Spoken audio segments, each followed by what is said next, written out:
Chapter 96. Hero defeated by a penny. Fleeing before the entire city was locked down for a thorough search, Xie and company traveled through the night and arrived at another city. Xie once again settled the king and queen in a safe hideout. Then he and Fengxian went out to earn money. However, those who couldn't earn much in one city wouldn't magically be luckier in a new one. Like always, they worked a full day's labor for meager pay, but the once inseparable trio were now suddenly missing one member, and the remaining two were having a hard time getting used to it. Mulching had always been responsible for looking after the money purse, and he had constantly kept track of their finances. Now that Mulching had left, Xie had no choice but to keep the money on himself, as Fengxian had admitted up front that he might lose it by accident. Every time he counted that sad bit of money, he really couldn't believe it was all he'd earned after a hard day's labor. In his old life, he'd given alms to beggars that were more than this. With Mulching gone, they had also lost the one who brought food to the king and queen, so Xie had to personally deliver all sorts of daily necessities to their hiding place with the help of Fengxian. The queen was very happy that she got to see her son so frequently, and when she was happy, she cooked. That day, she once again dragged Xie and Fengxian to the table to try her soup. "You both need to fatten up. Look how thin you've become." Fengxian was streaming cold sweat, and he bounced back to his feet the moment his butt touched the bench. He waved both hands and assured her, No, your majesty. Your humble servant Fengxian doesn't dare. I absolutely mustn't." "What's there to be afraid of, child?" the queen chided pleasantly. "Come, sit down." How could Fengxian tell her? He simply didn't dare, and the queen delivered the fruits of her labor after he forced himself to sit down. Xie sat at the head of the table, and Fengxian took a sharp breath before removing the pot cover. When the two of them saw what was in the pot, their expressions turned ghastly. "This chicken died a tragic death," Xie said under his breath. Fengxian's lips trembled. "Your Highness, you didn't see right. There's no chicken in this." Xie was flummoxed. "Then what's that thing floating in there that looks like a dead chicken?" "I think it's thick soup, but the shape is a little off," Fengxian replied. The two spent a long time studying the pot's contents, but still couldn't figure it out. The queen ladled a full bowl for Xie, and Fengxian hurried to serve himself. When the queen went to the back of the cottage to find the king, they instantly dumped the soup from their bowls and pretended to wipe their mouths, looking as if they had slurped it down in one gulp and enjoyed it so much that they couldn't get enough. I'm full." The queen was delighted at the sight. "Was it good?" It was, Xie praised hollowly. "If it's good, then have some more," the queen said happily. Xie almost sputtered a mouthful of the soup he hadn't eaten, and raised his handkerchief to pretend he was wiping at his lips. The queen seemed to hesitate before she said, "My son, I want to ask you a question. Please don't blame your mom for being nosy." Xie stiffened and placed the handkerchief down. "What is it? Please ask." The queen sat down next to him. "Where is that child Mulching? Why hasn't he stopped by in the past few days?" He knew it. Xie heart squeezed tighter at the mention of Mulching. "Oh, I gave him some tasks to do, so he's set off elsewhere." The queen seemed to breathe a sigh of relief and gave him a nod. "When will he be back?" "He may need to be gone for a long time. He won't be back anytime soon," Xie replied. The queen seemed troubled by this news, and Xie noticed. "Is something the matter?" "Oh, it's nothing," the queen instantly replied. Fengxian had the sharper eye, and he spoke up. "Your Majesty, what's wrong with your hands?" "Hands?" Xie looked and was shocked at the sight. His mother's delicate, exquisitely maintained upper-class hands looked awful. They were scraped and peeling at the knuckles, with faint traces of blood. Xie stood up abruptly and grabbed her hands. "What's going on?" "It's nothing. I just washed some clothes and blankets, but I'm not very good at it," the queen quickly explained. "Why are you doing the washing yourself?" Xie blurted. "You could have—" But he didn't know how to finish that sentence. Could have what? Could have had the palace attendants do the washing? Could have had Mulching do the washing? None of that was possible now. Mulching had acted as their personal attendant on their never-ending road to escape, and his duties had included taking care of all the personal necessities, including caring for the needs of Xie, the king, and the queen. With him gone, there was no one to attend to all the mundane daily tasks. No one to cook, no one to wash, no one to fold the blankets. The simple days of the past suddenly became difficult. Xie could endure it, as there was far too many other things to worry about. But his mother had always lived a comfortable, luxurious life. When had she ever performed such crude labor? But how would it get done if the queen didn't handle the work herself? After some silence, Shilian said, "Don't let this trouble you. I'll take care of the washing." The queen smiled. "No need. You just take care of yourself. I've never done laundry nor cooked before, but I have nothing but free time every day, and doing the chores myself is quite fun, especially since you both enjoyed the meal. That makes me quite happy." The pot of soup had been stirred by his mother's battered hands, but they hadn't drunk a drop and poured it away on the sly. Shilian and Function exchanged a look, and both felt rather horrid. Just then, the queen added, "Oh, yes, there was another thing. Is there any way you can bring some medicine back tomorrow?" Shilian's eyes widened slightly. "Medicine? What kind of medicine?" The queen's face was troubled, and she sighed. "I'm not quite sure. Why don't you go to the pharmacy and inquire about what kind of medicine should be taken when someone is coughing up blood?" "Coughing up blood?" Shilian was shocked. "Who's coughing up blood? You? Father? Why didn't you say something sooner?" He had raised his voice, and the queen immediately hushed him. "Speak quietly."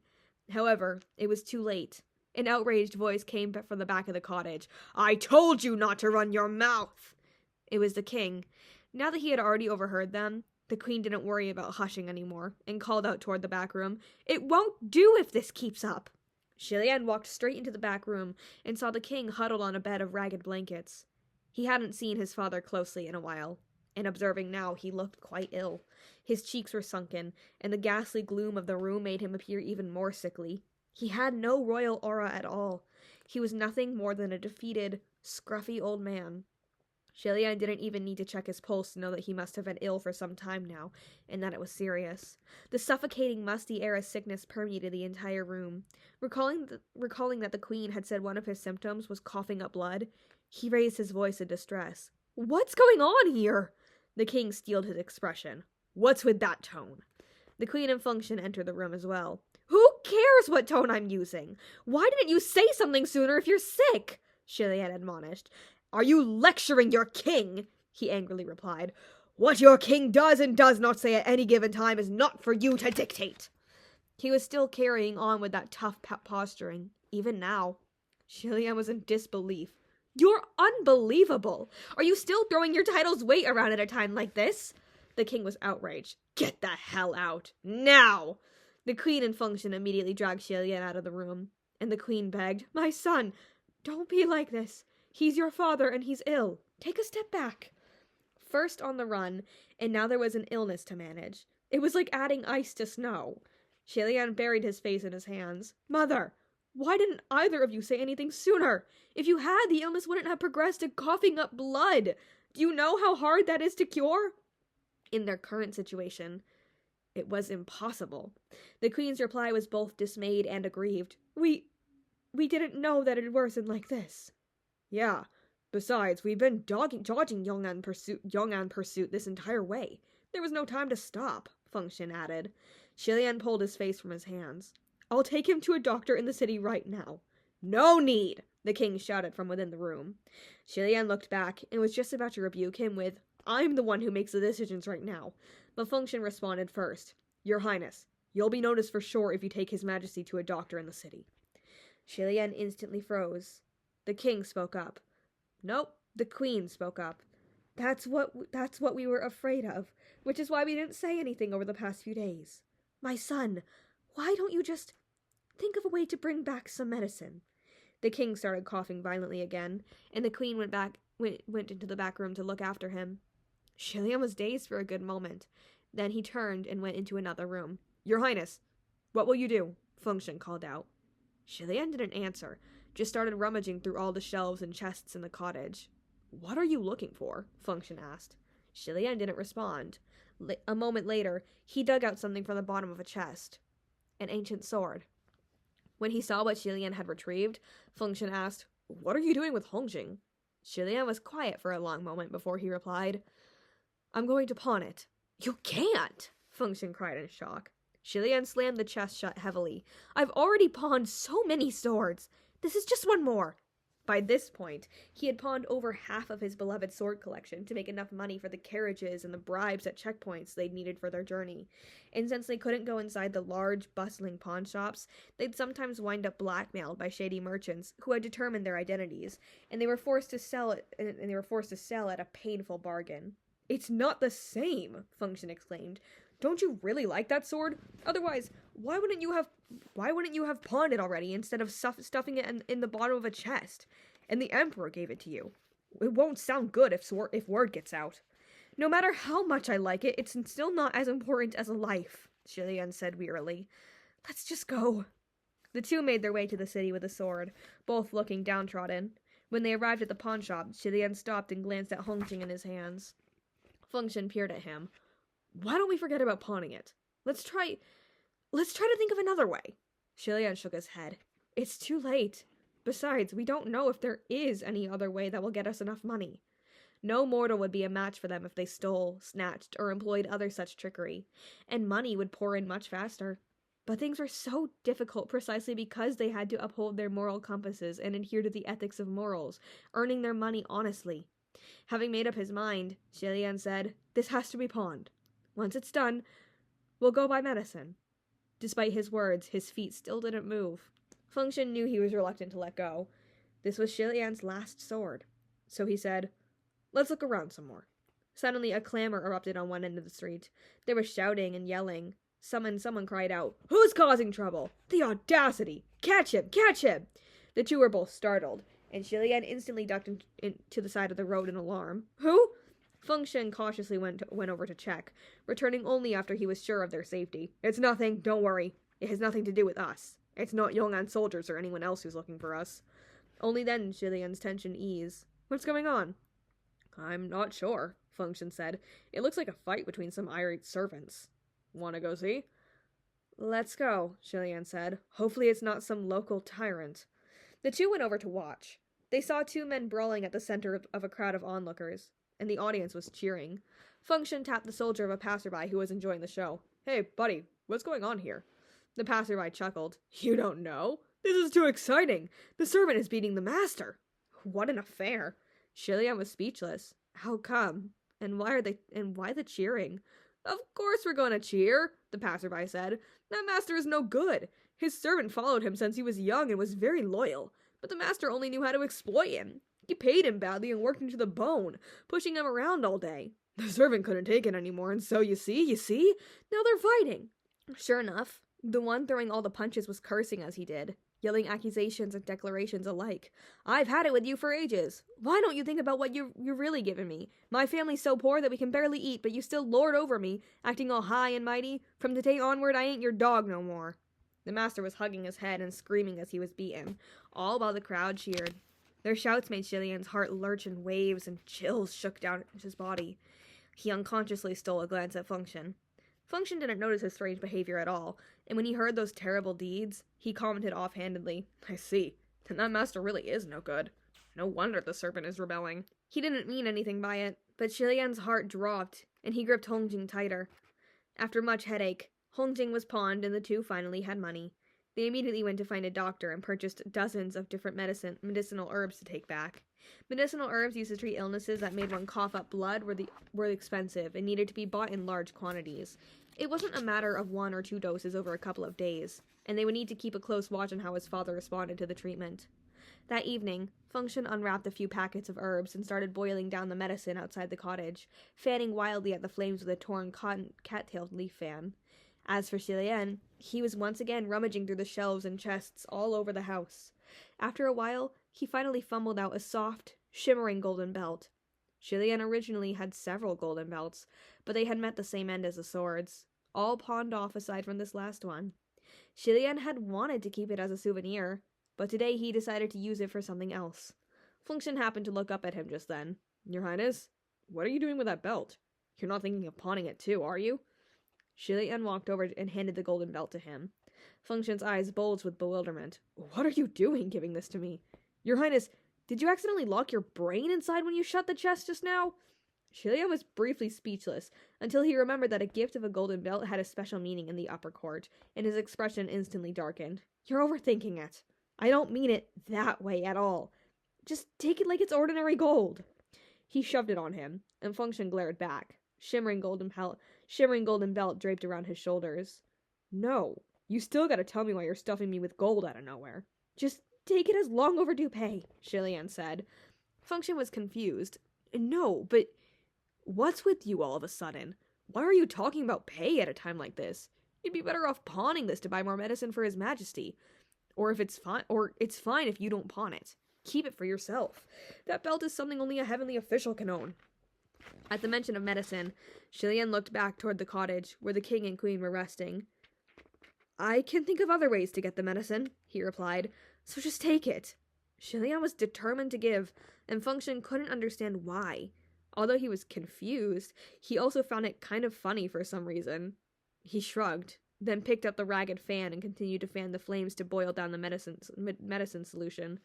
Fine then, I'll keep it for you for now. Whenever you want it back, just let me know. Shilian shook his head. I won't ask for it back.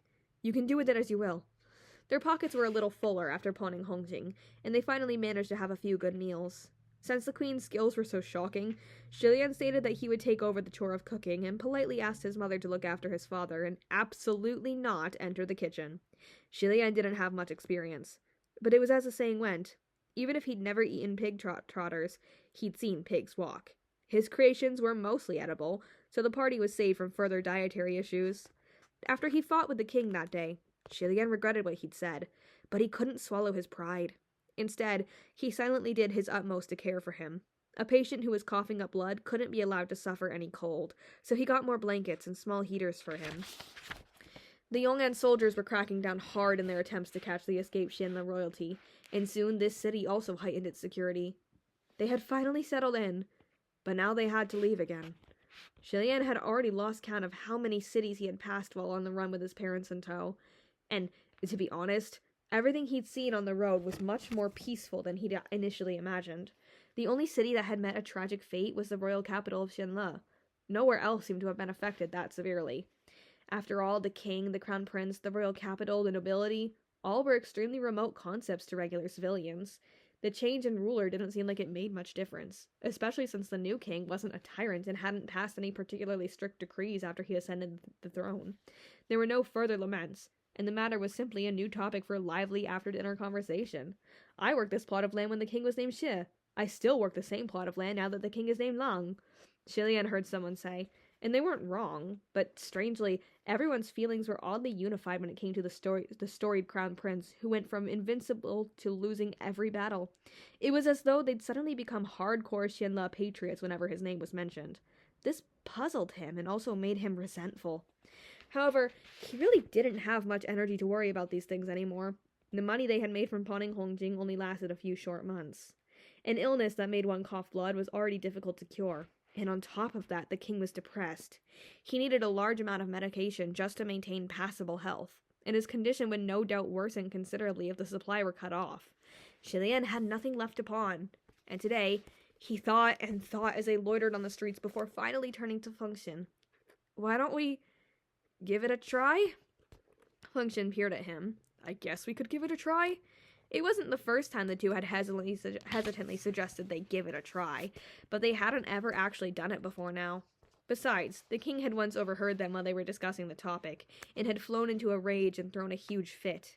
He was adamant that Shilian was not to do anything so shameful for money. Otherwise, he would refuse to drink his medicine. In the end, they'd had to abandon the idea, but now that they were in dire straits, there was no need to spell it out. They understood each other. Shilian nodded and wrapped his white silk band tighter around his face. Your Highness, you don't have to do it. I can do it alone, Function said. That way, it'll be fine even if the king asks. Then, he inhaled deeply, held his breath for a moment, and bellowed at the pedestrians. Dear folks on the street, don't miss out on this! The pedestrians jumped in surprise, and they all gathered around, chattering. What's with the yelling? What are you guys up to? What have you got to show us? I want to see you shatter boulders on your chest. Function removed the bow from his back and began bald-faced bluffing. My nickname is Wonder Archer. I can shoot a bullseye from 100 paces away.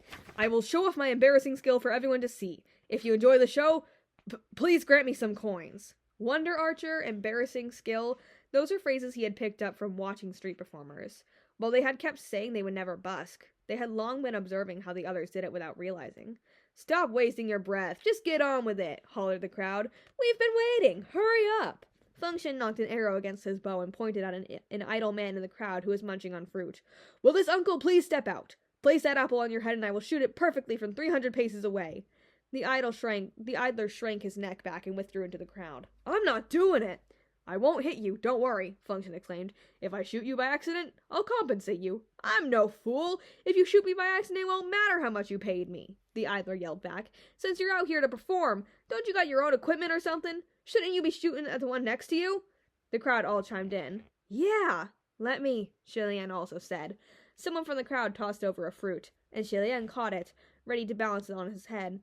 However, Function never planned to let Shilian get involved, so why would he allow this? In a moment of panic, he snatched the fruit and ate it in the blink of an eye, then changed the direction of his arrow to target a banner hanging high from a tall building. "I'll shoot that!" he cried. And he did.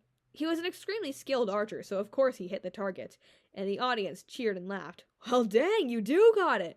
They laughed and chattered amongst themselves, and some really did toss a few coins. The small round coins tumbled and rolled across the ground, and Function went over to gather them. Shilian silently crouched down to help. He felt a little depressed, like he'd lost something. Function had once been the servant of the crown prince. Even ministers had been compelled to be courteous and polite when they saw him, never mind the common folk. Some had even tried to curry his favor. Heeding the hollering ringleaders when they hauled rocks and earth had been depressing enough, and now they had to endure being watched like performing monkeys. Function's sharpshooting skill wasn't being used to kill enemies in battle, but rather to entertain the masses. Just thinking of it made Shilian's stomach turn. Suddenly, a woman's voice rang out sharply. "Who's shooting arrows in the streets?" Shilian's heart jumped to his throat. Everyone in the crowd pointed at Function. "It's him!" Function was confused, and the crowd parted as several women came stopping over, holding an arrow. The one he shot earlier. The women surrounded him. "You damn brat! Did you shoot this? What guts, randomly shooting off weapons in broad daylight? You destroyed the screen in our yard. Tell me, how are you going to pay for it? Yeah, you've scared away so many of our patrons." As it turned out, Function's shot was so powerful that the arrow had flown all the way into someone's yard. Function didn't like interacting with women to begin with, and these ladies were caked with heavy makeup. The perfume of powder assaulted his nose and suffocated him. They probably came from a place of ill repute, and their accusations had him waving his hands and backing away. Shilian hurried over to stand in front of him. I'm sorry. He didn't mean to. As for compensation, we'll think of something." The woman's tempers flared, and they began to shove him. "And who are you? You—" The white bandage covering Shilian's face had slipped from all the pushing and pulling. When the women saw his face, their eyes lit up and their tones took on a kittenish turn. "Oh gosh, what a handsome little guga!" Shilian was confused. One of the women clapped once, her face blooming into a wide smile. "Very well then, it's decided. You're together, right? We'll take you as payment." Shilian was even more confused. Before he realized what had happened, the women had already dragged Shilian away to a rather lavish little establishment. When he looked up, he could see women on the upper balconies dressed like blossoming flowers and chirping like birds. Only then did Shilian realize he had been taken away by a bunch of brothel madams. Goosebumps instantly rised on his skin. "Wait, I don't have money. I really don't have money." The brothel madams cackled. "Of course you've got no money. That's why we're bringing you in to earn some." Shilian was flummoxed. "Sorry, but I'm a man," he exclaimed. "We know you're a man. We're not blind," the brothel madams replied, annoyed. Function finally broke through the sea of people surrounding him and rushed over, shouting, Let go of him this instant." The two were in a horrid predicament, and promptly bolted. They knew they were in the wrong, so they didn't dare fight back. The enraged brothel madams called over 30 hired goons, and the duo had to scurry all over the city to escape their pursuit. They had never been involved in a situation like this before, and would never dare visit that area again. All the same, the experience confirmed for them that busking was a viable way of earning money, so they found a new location and set up shop. They were fresh faces, so the locals were very interested, and Function was a strapping, honest-looking, rather handsome man. They managed to earn a small fortune in those first few days that paid for their food and medication for at least half a month. But good things don't last, and it took less than half a month for someone to come knocking. That day, several beefy men came looking for them while Shilian and Function were packing up. Suspecting that they were Yongan soldiers, Shilian was alarmed. Inside his sleeves, his fists were ready to strike. "Who are you?" he demanded in a low voice. The leader humphed. "You guys have been hanging around on our turf for days, but you don't know who we are?" Shilian and Fengshen were both puzzled. Another man spoke up. "You've stolen so much of our business. Don't you think it's rude not to explain yourselves?" The two of them finally understood what was going on. These were other local street performers. The street artists all belonged to a guild or gang, and those groups laid claim to turf. This new duo had shown up, taken all their customers, and stopped them from making any money. So of course they came looking for trouble. But Shilian and Fengshen weren't from the streets, so how could they possibly know this particular etiquette? Who'd even want to steal your business if they weren't at the end of their rope? Shilian thought bitterly, but he still spoke courteously. "It's not really stealing, right? People watch what they want to watch. We aren't forcing anyone to gather for our shooting performance." As if these people would listen. "Not stealing! No one's made any money the past few days. You've taken all the grub!" they exclaimed rudely. Bang! The gang members jumped in surprise and saw that Fengshen had slammed his fist into a nearby wall. There was a giant fist mark there, cracks crawling out from its center. "Are you looking for trouble?" he asked coldly. The gang of beefy men certainly had come there to start trouble and talk with their fists. But after witnessing Fengshen's punch, they had no doubt that his fist was stronger than theirs, and instantly their fire was smothered by half. Still, they refused to let this go so easily. The leader was briefly stumped, but he quickly changed his tune. "How about this? We'll do this by the book. Let's compete with our skills. The winner gets to stay, and the losers will pack up and leave, never to set up shop in this area again." Hearing that it'd be settled with a competition, Fengshen laughed. Of course he did. How could mortals possibly compete with them? It was a sure win. Shilian also breathed a sigh of relief. "That's exactly what I wanted. How do you want to do this?" "We'll use our best busking trick," the man proclaimed loudly. While he spoke, two other men brought over a few long, rectangular stone slabs of slate, which the man patted. "Shattering boulders on your chest. How about it? Do you dare?" Seeing how smug he looked, it seemed this was indeed his specialty. Shilian crouched to touch the slate, then looked up. "It won't be a problem for me, but will it really not be a problem for you? The stone slabs were the real deal." The man laughed. "Judging by the shape you're in, you'd better just worry about yourself." Fengshen crouched next to him. "Your Highness, let me?" Shilian shook his head. "No. You've worked hard for the past few days. Let me do it this time." He wanted to make an effort, too. And so both Shilian and the man lay down on the ground with slate slabs pressing down on their chests. Fengshen was given a large hammer. He weighed it in his grip and was just about to smash it down when Shilian swiftly spoke up. "Wait." The others were delighted. "What? To admit defeat? It's not too late to forfeit now. We'll let you go." "No. I want to add another slab," Shilian said. The mob was shocked by this. "Are you crazy? Didn't you say it yourselves?" "This is a competition," Shilian explained lazily. "There's no difference in skill if we use one slate apiece. How can we compare our abilities?" The street performers looked doubtful. Some thought he'd gone mad, and others assumed he was bluffing. After much discussion, they stacked another stone slate on his chest. After that, Shilian asked them to add another. Now everyone was sure he'd lost his mind, and they added a third slate without further question. Thus, 3 heavy stone slates were stacked on Shilian's chest. A rather terrifying sight. Under the scrutinizing gazes of the crowd, Fengshen raised the large hammer and smashed it down without blinking. The 3 stone slates cracked into multiple clean pieces. Shilian crawled up from the ground amidst the cheers, uninjured and fine. He calmly dusted off his robes while everyone watched with slackened jaws. The leader's face was pale, and his expression was dark. Now he should know to back off, right? Shilian thought. He had assumed the other party would concede and never come seeking trouble again. But that man's expression kept changing, and suddenly he gritted his teeth. "Add 2 more to me, too. No, add 3 more. But you can't," the mob exclaimed. "This guy must be using some sort of evil spell. You don't have to go along with him." "Yeah, he must have faked it." "What the fuck?" Fengshen exclaimed angrily. "You're the ones who lack skill, but you turn around and accuse us of cheating with evil spells?" The leader said in a booming voice, "The stone slabs and the hammer belong to us. How could we not know if there was some evil spell in play? This brat does have some skill, but 3 slates is nothing. I can do 4. As long as we win, they'll have to leave." "That's impossible. Give up," Function said.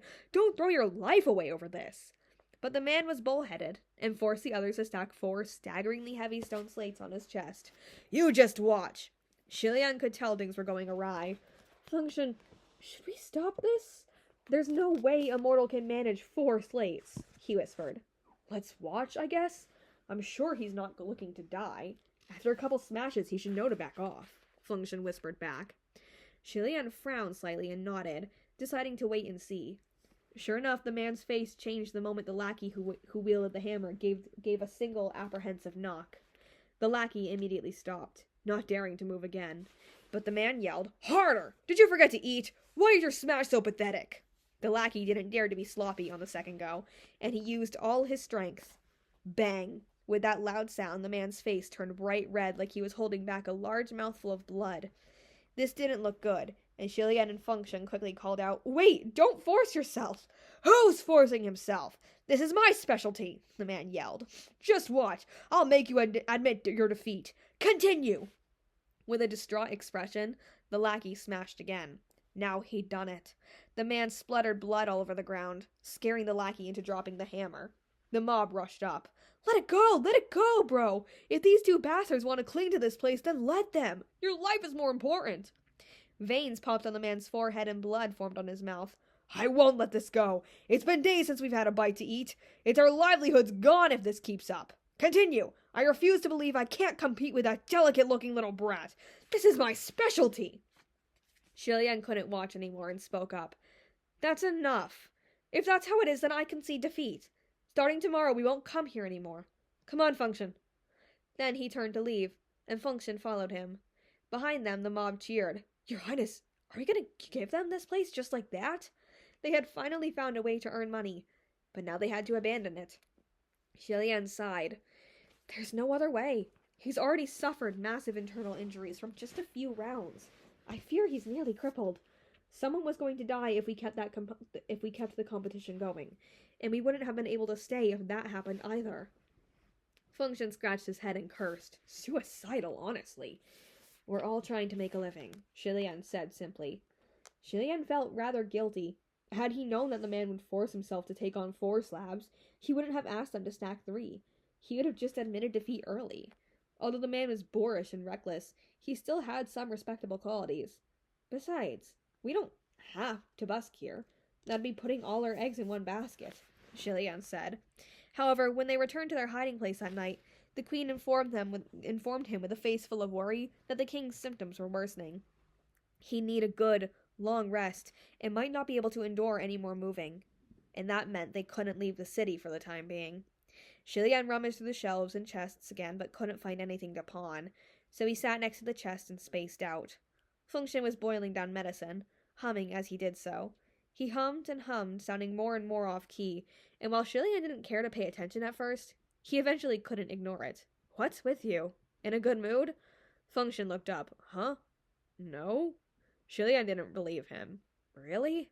In the few days since they had started performing on the streets, Shilian had noticed Function acting a bit strange. Sometimes he'd grin like a fool for no reason. Sometimes he'd suddenly seem troubled. Shilian and Function rarely left each other's sides when Mooching had been around, but after Mooching left, Function would sometimes have to deliver food for the king and the queen, or run other errands. He'd been gone for a while on those days. Shilian assumed that Function must have stumbled upon something while he was out and about, but he didn't have the energy to concern himself with it any further. Eyeing the medicine pot in front of Function, Shilian was quiet for a while before he asked, Is that the last packet? Function flipped through the bundles on the ground. It is. If we don't go tomorrow... Upon remembering that the king was inside the cottage, they couldn't allow him to overhear. Function lowered his voice. If we don't busk tomorrow, what'll we do? Shilian was silent for a long time. Then he abruptly stood. Stay here and guard the cottage. I'll go out and think of something. Function was doubtful. Where are you going? What could you possibly come up with? Shilian left without looking back. Don't worry about it. And don't follow me. That's chapter 96.